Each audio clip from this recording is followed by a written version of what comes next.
আমাৰ যি বিকাশৰ 12 দিন সেই কাৰ্যসূচীৰ অন্তৰ্ভুক্ত ইয়াত দুখনকৈ সভা অনুষ্ঠিত হ'ব আৰু বহু হেজাৰ ছাত্ৰ ছাত্ৰী আৰু বহু হেজাৰ বানপীড়িত লোককে ধৰি এই আঁচনিৰ অন্তৰ্ভুক্ত হৈছে আৰু তেখেতসকল নিশ্চয় উপকৃত হ'ব।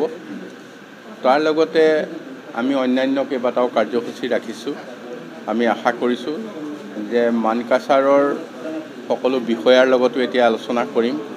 ইয়াৰ যিখিনি উন্নয়নৰ কথা আমাৰ মুখ্যমন্ত্ৰী ডক্টৰ হিমন্ত বিশ্ব শৰ্মা ডাঙৰীয়াৰ নেতৃত্বত যিখিনি আমি উন্নয়নৰ আঁচনি লৈছোঁ সেইখিনিৰ পৰ্যালোচনা কৰি তাৰ খৰতকীয়াভাৱে তাৰ ৰূপায়ণৰ বাবে আমি চেষ্টা কৰিম।